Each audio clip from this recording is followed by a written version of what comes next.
Hello friends and once again welcome on Coders Point YouTube channel. So friends, आज हम लोग एक नया टॉपिक स्टार्ट करने जा रहे हैं जहां पर हम सीखेंगे किस तरीके से हम किसी एक टाइप की वैल्यू को किसी दूसरे टाइप में कन्वर्ट कर सकते हैं। तो आज की इस वीडियो में हम लोग पढ़ेंगे टाइप कन्वर्जन क्या होता है, कितने टाइप का होता है और उसको किस तरीके से हम सी लैंग्वेज में परफॉर्म कर सकते हैं। तो चलिए वीडियो को शुरू करते हैं। सबसे पहले जानते हैं कि टाइप कन्वर्जन बेसिकली होता क्या है। तो आप लोग देख सकते हो, a type conversion is basically a conversion of the value from one type to another type। अब हम लोग ने ऑलरेडी सी लैंग्वेज में पढ़ रखा है कि हमारे पास सी लैंग्वेज में अलग अलग टाइप की वैल्यूज होती हैं। अलग अलग टाइप की वैल्यूज यानी कि कुछ वैल्यूज होती हैं हमारे पास कैरेक्टर टाइप की, कुछ वैल्यूज होती हैं हमारे पास इंटीजर टाइप की, कुछ वैल्यूज हमारे पास होती हैं डेसिमल टाइप की जिसको हम बोलते हैं फ्लोटिंग पॉइंट वैल्यूज। इस तरीके से हमारे पास सी लैंग्वेज में अलग अलग तरह की वैल्यूज होती हैं। ठीक है, अब हम क्या कर सकते हैं, तो हम किसी पर्टिकुलर टाइप की वैल्यू को किसी दूसरे टाइप में चेंज कर सकते हैं। एग्जांपल के तौर पर यहाँ पर हमारे पास एक इंटीजर टाइप का वेरिएबल है जिसका नाम है a, और एक हमारे पास डबल टाइप का वेरिएबल है जिसका नाम है b। a वेरिएबल के अंदर हमने 26 को स्टोर करा हुआ है जिसको हम कन्वर्ट करना चाहते हैं डबल में, तो सी लैंग्वेज में हम ऐसा कर सकते हैं। तो टाइप कन्वर्जन बेसिकली क्या होता है? टाइप कन्वर्जन का मतलब होता है एक टाइप की वैल्यू को दूसरे टाइप में कन्वर्ट करना, या फिर एक डेटा टाइप की वैल्यू को दूसरे डेटा टाइप में कन्वर्ट करना। क्या कहलाता है? Type conversion. तो फ्रेंड्स, हमारे पास यहाँ पर दो तरह के टाइप कन्वर्जन होते हैं। एक होता है इम्प्लिसिट टाइप कन्वर्जन, एक होता है explicit type conversion. Implicit type conversion में जो कन्वर्जन होता है वो ऑटोमेटिक परफॉर्म होता है, मतलब कि एक टाइप की वैल्यू दूसरे टाइप में अपने आप कन्वर्ट हो जाती है। वहां पर आपको किसी भी मेथड या फंक्शन का इस्तेमाल नहीं करना पड़ता इम्प्लिसिट टाइप कन्वर्जन के केस में। एक्सप्लिसिट टाइप कन्वर्जन में क्या होता है? तो फ्रेंड्स, एक्सप्लिसिट टाइप कन्वर्जन के केस में हम लोग अलग अलग मेथड्स और प्रोग्राम्स को यूज करते हैं एक तरह की वैल्यू को दूसरी तरह की वैल्यू में कन्वर्ट करने के लिए। तो कुल मिलाकर के हमारे पास सी लैंग्वेज में दो तरह के टाइप कन्वर्जन होते हैं। एक होता है इम्प्लिसिट टाइप कन्वर्जन, एक होता है एक्सप्लिसिट टाइप कन्वर्जन। इम्प्लिसिट यानी कि जो ऑटोमेटिक कन्वर्जन है, और एक्सप्लिसिट यानी कि जिसमें हम फंक्शंस को यूज करके कन्वर्जन करते हैं। तो आज की इस वीडियो में हम लोग डिस्कस करेंगे इम्प्लिसिट टाइप कन्वर्जन क्या होता है, और नेक्स्ट वीडियो में हम लोग डिस्कस करेंगे एक्सप्लिसिट टाइप कन्वर्जन क्या होता है। तो चलिए आज की वीडियो आगे बढ़ाते हैं।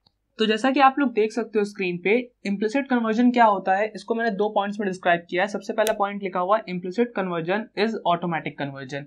ये एक ऐसा कन्वर्जन है जो अपने आप परफॉर्म होता है, आपको किसी भी प्रोग्राम या फिर किसी भी कोड को एक्स्ट्रा नहीं लिखना पड़ता या किसी मेथड को यूज नहीं करना पड़ता इस तरह के कन्वर्जन को करने के लिए। दूसरी चीज, this type of conversion occurs when there is more than one type of data type is present in expression. अब इसका मतलब ये है कि सपोज करिए हमारे पास एक एक्सप्रेशन है, हम लेट कर लेते हैं। सपोज हमने लिखा a is equals to a plus B into C. ये हमारे पास एक सिंपल मैथमेटिकल एक्सप्रेशन है। अब यहाँ पर हमारे पास लेट कर लीजिए कि जो a है इसके अंदर 2 है, ठीक है, और ये एक इंटीजर टाइप का वेरिएबल है। इसी तरीके से लेट कर लीजिए कि हमारे पास एक b वेरिएबल है जिसके अंदर हमने स्टोर करा है लेट सपोज 2.3, और एक c वेरिएबल है जिसके अंदर हमने स्टोर करा हुआ है 4.5। ठीक है, तो अब यहाँ पर हमारे पास तीन वेरिएबल्स है। तीन कौन कौन से वेरिएबल है? एक हमारे पास वेरिएबल a है, एक हमारे पास वेरिएबल b है, और एक हमारे पास वेरिएबल c है। ठीक है, ये हमारे पास तीन अलग अलग तरह के वेरिएबल है, जिनमें से जो b और c है इनका टाइप क्या है? इनका टाइप फ्लोट है। और जो a वेरिएबल है इनका टाइप क्या है? इसका टाइप इंटीजर है। a के अंदर हमने स्टोर कराया है 2, b के अंदर हमने स्टोर कराया है 2.3, और हमने c के अंदर स्टोर कराया है 4.5। अब यहाँ पर हमने एक एक्सप्रेशन लिखी हुई है a is equals to a plus B into C. अब अगर आपसे पूछा जाए कि बताइए इस एक्सप्रेशन के बाद a की वैल्यू क्या होगी, तो देखिए यहाँ पर क्योंकि हमारे पास अलग अलग दो तरह के डेटा टाइप की वैल्यूज अवेलेबल है, मतलब कि इंटीजर टाइप की वैल्यू भी अवेलेबल है, फ्लोट टाइप की वैल्यू भी अवेलेबल है, तो यहाँ पर परफॉर्म होगा इम्प्लिसिट कन्वर्जन। देखते हैं किस तरीके से इम्प्लिसिट कन्वर्जन होता है। तो यहाँ पर सबसे पहले आप ये देखिए कि हमारे पास यहाँ पे जो पूरी वैल्यू है वो हमको स्टोर करानी है a वेरिएबल में, और a का टाइप क्या है? इंटीजर। तो एक चीज आप अपने माइंड में बिल्कुल अच्छे से याद कर लीजिए कि जब ये पूरी वैल्यू कैलकुलेट हो जाएगी तो फाइनली ये इंटीजर टाइप में कन्वर्ट हो जाएगी। क्यों कन्वर्ट हो जाएगी? क्योंकि हमारे पास जो वैल्यू जिस जगह पे हमको स्टोर करानी वो एक इंटीजर टाइप का वेरिएबल है। अब देखते हैं ये होगा कैसे। तो सबसे पहले यहाँ पर हमारे पास जो a है वो क्या है? 2 है। हम इधर वाले की बात कर रहे हैं, अभी इसको हम थोड़ी देर के लिए साइड में रखते हैं। तो हमने यहाँ लिखा 2 प्लस, और यहाँ पे हमारे पास है 2.3, और उसके बाद हम इसको मल्टीप्लाई कर रहे हैं 4.5 से। अब सबसे पहले हमारे पास ये वाला जो ऑपरेशन है ये परफॉर्म होगा, तो आप 2.3 और 4.5 को सिंपली मल्टीप्लाई कर लेना। 2.3 इंटू 4.5 जब आप करोगे तो यहाँ पे जब आप इसको मल्टीप्लाई करोगे तो 5 3 15 हो जाएगा, कैरी 1 हो गया, 5 2 10 और 1 11 हो गया, फिर यहाँ पे 4 3 12 हो गया, कैरी 1 4 2 8 और 1 9, इसको ऐड कर लिया 5 2 और 1 3 और यहाँ पे 9 और 1 10, हमारे पास 2 डिजिट्स के पॉइंट है, तो हमारे पास ये आंसर आ जाएगा 10.35। मतलब कि बी और सी को जब हम मल्टीप्लाई करेंगे, बी और सी को मल्टीप्लाई करने से हमको क्या मिला 10.35। और उसके बाद हम फाइनली क्या कर रहे हैं, उसके बाद आप एक्सप्रेशन को देखोगे तो यहाँ पे लिखा हुआ है a प्लस बी इंटू सी, तो b इंटू सी की वैल्यू तो हमने निकाल ली 10.35।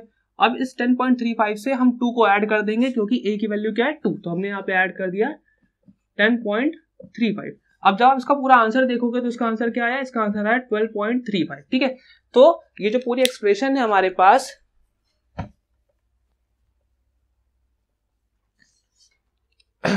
ये जो हमने यहाँ पे एक्सप्रेशन लिखी हुई है, इस एक्सप्रेशन में हमारे इस तरफ क्या आया आंसर, इस तरफ हमको आंसर मिला 12.35।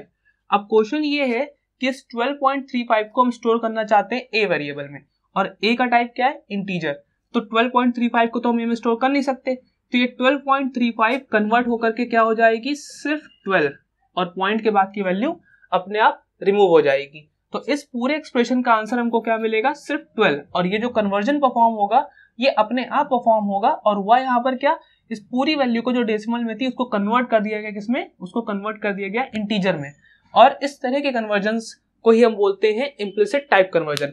अब यहाँ पर आपने कोई एक्स्ट्रा लाइन ऑफ कोड नहीं लिखा, कन्वर्ट करने के लिए कोई फंक्शन नहीं यूज करा, ये कन्वर्जन अपने आप परफॉर्म हुआ, और इसी तरह के कन्वर्जन्स को हम लोग बोलते हैं इम्प्लिसिट टाइप कन्वर्जन। अब जानते हैं कि ऐसे कौन से रूल्स हैं जिनके बिहाफ पर इम्प्लिसिट टाइप कन्वर्जन परफॉर्म होता है। तो फ्रेंड्स आप लोग यहाँ पे देख सकते हैं कि हमने यहाँ पे कुछ बेसिक डेटा टाइप के नाम लिखे हैं, कैरेक्टर, इंटीजर, फ्लोट, डबल और लॉन्ग, और साथ ही साथ उनकी साइजेस लिखी हैं। जो कैरेक्टर होता है, अगर हम कोई कैरेक्टर टाइप का वेरिएबल बनाते हैं मेमोरी में, लेट सपोज हमारे पास ये एक बॉक्स है बड़ा सा जिसको हम कंप्यूटर की मेमोरी बोल रहे हैं, ये हमारे पास एक बड़ा सा बॉक्स है जिसको हम कंप्यूटर की मेमोरी बोल रहे हैं। तो अब अगर हम यहाँ पे एक वेरिएबल बनाते हैं जिसका टाइप कैर है, यानी कि कैरेक्टर टाइप का वेरिएबल है, तो ये वेरिएबल हमारी मेमोरी में 2 बाइट मेमोरी कंज्यूम करेगा। कितनी मेमोरी कंज्यूम करेगा, 2 बाइट मेमोरी कंज्यूम करेगा, क्योंकि ये कैरेक्टर टाइप का वेरिएबल है, यानी कि एक कैरेक्टर टाइप की मेमोरी लोकेशन है। इसी तरीके से अगर हम कोई इंटीजर टाइप का वेरिएबल बनाते हैं, लेट सपोज ये एक इंटीजर टाइप का वेरिएबल बनाया, इसका नाम a है, तो ये कंज्यूम करेगा हमारी मेमोरी में 4 बाइट मेमोरी या फिर 2 बाइट मेमोरी। हम लोग फिलहाल 4 बाइट वाला केस लेते हैं, 2 बाइट को हटा देते हैं, तो ये हमारे कंप्यूटर में 4 बाइट मेमोरी कंज्यूम करेगा। इसी तरीके से अगर हम किसी फ्लोट टाइप के वेरिएबल को क्रिएट करते हैं तो वो कंज्यूम करेगा 4 बाइट, डबल टाइप के वेरिएबल को क्रिएट करते हैं तो वो कंज्यूम करेगा 8 बाइट, एंड लॉन्ग टाइप के वेरिएबल को क्रिएट करेंगे तो वो कंज्यूम करेगा 8 बाइट। अब ये बात मैं आपको क्यों बता रहा हूँ, ये बात मैं आपको इसलिए बता रहा हूं क्योंकि जो इम्प्लिसिट टाइप कन्वर्जन होता है वो डिपेंड करता है आपकी वैल्यू के टाइप पर और उसकी साइज पर। फॉर एग्जांपल हमारे पास एक वेरिएबल a है और इसके अंदर है 25, अब ये है एक इंटीजर टाइप का वेरिएबल। वहीं पर हमारे पास एक वेरिएबल d है जो कि डबल टाइप का है। लेट सपोज हमारे पास एक वेरिएबल है इंटीजर a जिसके अंदर वैल्यू है 25 और एक वेरिएबल हमारे पास डबल टाइप का है b।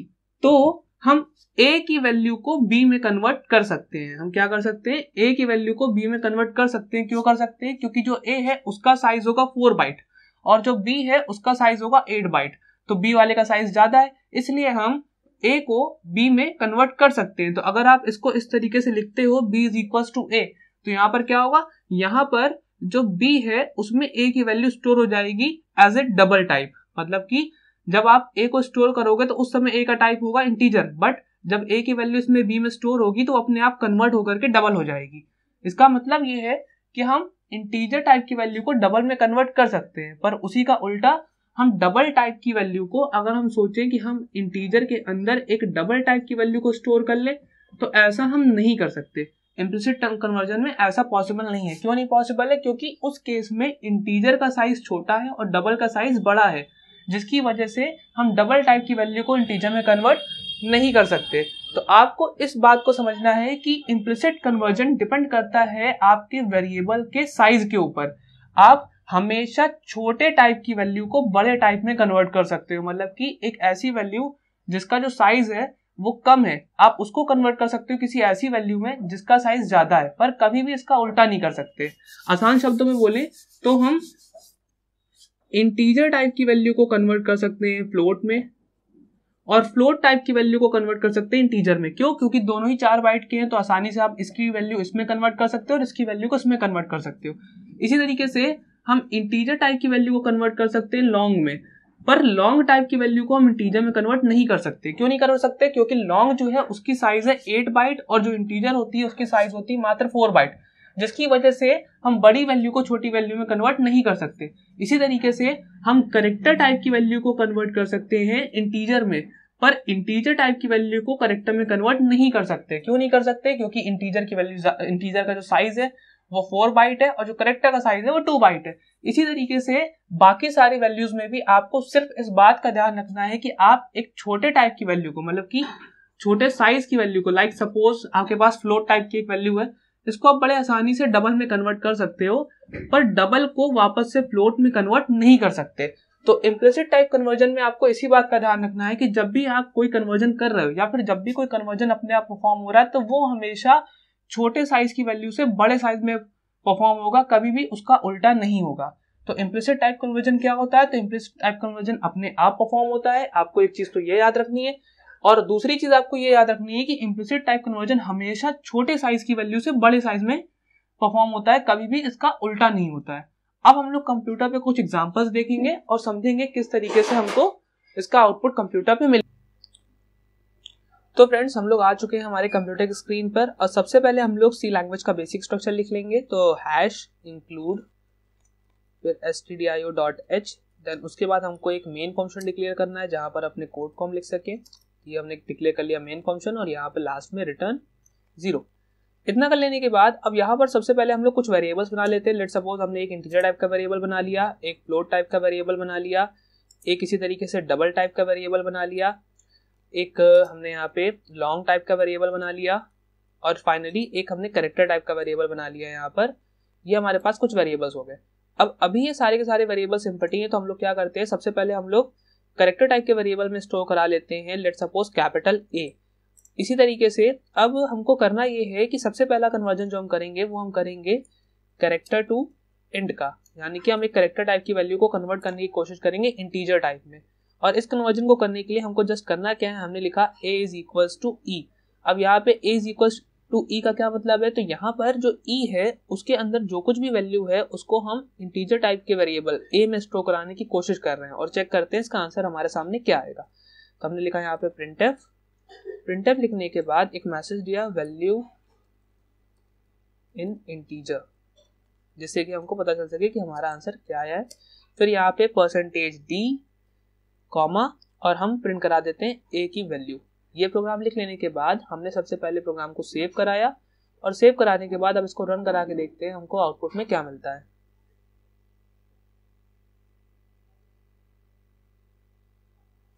तो आप देख सकते हैं यहाँ पे हमको मिला है वैल्यू इन इंटीजर 65।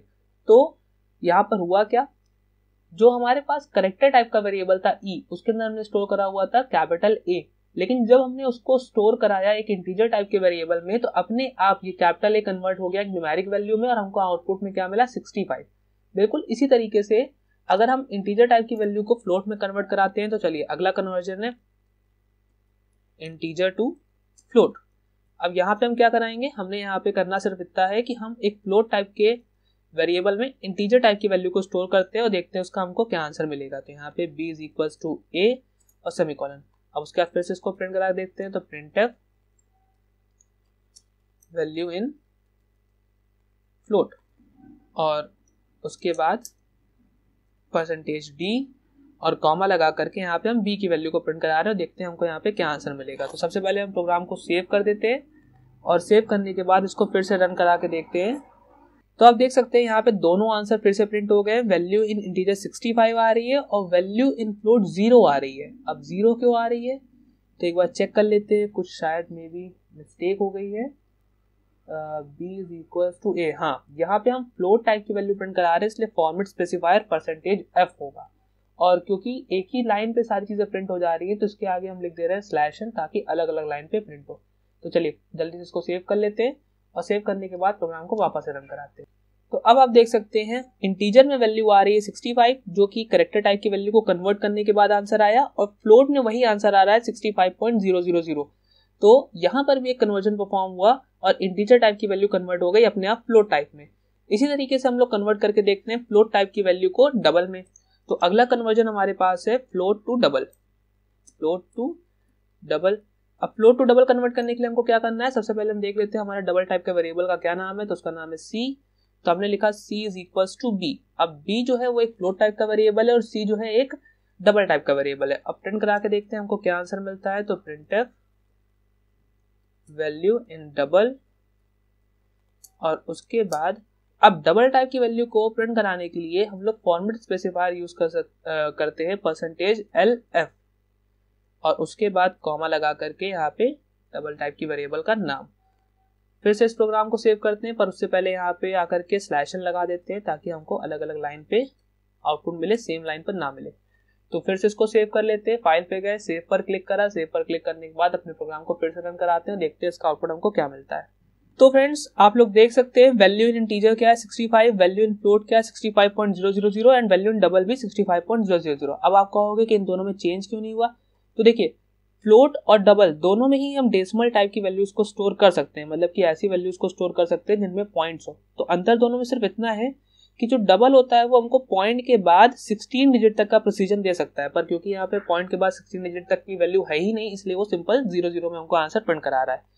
अब इसी तरीके से अगर हम डबल टाइप की वैल्यू को लॉन्ग में कन्वर्ट करना चाहें तो उसके लिए हमको क्या करना पड़ेगा। सबसे पहले हम क्या करेंगे, हम देख लेते हैं हमारे लॉन्ग टाइप का वेरिएबल क्या है, डी है। तो चलिए अगला कन्वर्जन हमारा क्या है, डबल टू लॉन्ग। तो चलिए करके देखते हैं। हमने लिखा e इज इक्वल्स टू सी। अब e हमारा क्या है, तो e हमारा एक लॉन्ग टाइप का वेरिएबल है और c एक हमारा डबल टाइप का वेरिएबल है। इसको प्रिंट करा के देखते हैं। हमने लिखा printf और यहाँ लिखा वैल्यू इन लॉन्ग, और उसके बाद अब लॉन्ग टाइप की वैल्यू को प्रिंट कराने के लिए हम लोग फॉर्मेट स्पेसिफायर यूज करते हैं %ld कॉमा, और उसके बाद हमने यहाँ पे लिखा e और उसके बाद सेमीकोलन, ऊपर आकर के यहाँ पे हमने लिख दिया /n। चलिए फिर से इसको सेव करते हैं। अब सेव करके देखते हैं इसका क्या आउटपुट हमको मिलेगा। तो हमने यहाँ पे इसको रन कराया और यहाँ पे आप देख सकते हो ये वापस से कन्वर्ट होकर के आ गया सर 65। तो देखिए इस तरीके से हमने इंटीजर को फ्लोट में, फ्लोट को डबल में और डबल को लॉन्ग में कन्वर्ट करा करके देखा। तो फ्रेंड्स ये हो गए हमारे पास कुछ सिंपल कन्वर्जन्स। आप इसी तरीके से एक्सप्रेशन में भी कन्वर्जन कर सकते हो, जैसे कि एक एक्सप्रेशन का कन्वर्जन हम लोग देख लेते हैं। तो उससे पहले ये सारा कोड हटा देते हैं। अब हम यहाँ पे सिर्फ दो टाइप रखते हैं, इंटीजर और फ्लोट, ठीक है। और सपोज करिए हमने यहाँ पे लिखा a की वैल्यू हमने यहाँ पे दे दी 100 और हमने यहाँ लिखा b is equals to b plus a into 100 plus 26। अब यहाँ पे आप देख लीजिए यहाँ पे हमने क्या करा है, तो यहाँ पे जो b है उसके अंदर कोई वैल्यू नहीं है, तो उसके अंदर हम फाइनली कर क्या रहे हैं, ये पूरी वैल्यू सॉल्व करके हम उसके अंदर स्टोर करा रहे हैं और देखते हैं इसका आउटपुट हमको क्या मिलेगा। तो b के अंदर कुछ स्टोर है नहीं, हम एक काम करते हैं b के अंदर हम स्टोर कर देते हैं 2.365। अब ये हमारे पास b की वैल्यू है और ये हमारे पास a की वैल्यू है। अब होगा ये कि सबसे पहले तो ये इक्वेशन सॉल्व होगी, ये छोटा सा पार्ट सॉल्व होगा, a की वैल्यू जो भी है उसको 100 से मल्टीप्लाई किया जाएगा और फिर ये सारी वैल्यू ऐड हो जाएगी और ऐड होने के बाद फाइनली b में स्टोर हो जाएगी। अब हमको नहीं पता इसका आंसर हमको क्या मिलेगा, क्योंकि हमने यहाँ पे एक इंटीजर टाइप का वेरिएबल भी यूज करा हुआ है और फ्लोट टाइप का वेरिएबल भी हमने यूज करा हुआ है। देखते हैं इसका आंसर हमको क्या मिलेगा। तो यहाँ पे हमने लिखा यहाँ पे %f और इससे पहले एक मैसेज दे देते हैं, आंसर ऑफ इक्वेशन इज, और उसके बाद यहाँ पर आकर के कॉमा और उसके बाद हमने यहाँ लिख दिया b। अब इसको जल्दी से प्रिंट करा के देख लेते हैं और देखते हैं इसका आंसर हमको क्या मिलेगा। तो इसको पहले सेव करेंगे हम लोग और सेव कराने के बाद इसको रन कराते हैं और देखते हैं इसका आंसर क्या आता है। तो फ्रेंड्स आप देख सकते हैं ये वैल्यू हमको यहाँ पर मिली है, आंसर ऑफ इक्वेशन इज, ये एक पूरी वैल्यू हमको यहाँ पे मिली है। तो इस तरीके से कन्वर्जन परफॉर्म होता है और यहाँ पर क्या हुआ, यहाँ पर सबसे पहले पूरी इक्वेशन सॉल्व हुई और उसके बाद फ्लोट में कन्वर्ट कर दी गई। तो इस तरीके से अपने आप इम्प्लिसिट कन्वर्जन परफॉर्म होता है। आई होप आपको एग्जांपल्स के थ्रू समझ में आ गया होगा इम्प्लिसिट कन्वर्जन क्या होता है। नेक्स्ट वीडियो में हम लोग डिस्कस करेंगे एक्सप्लिसिट कन्वर्जन क्या होता है। तब तक के लिए थैंक यू वेरी मच।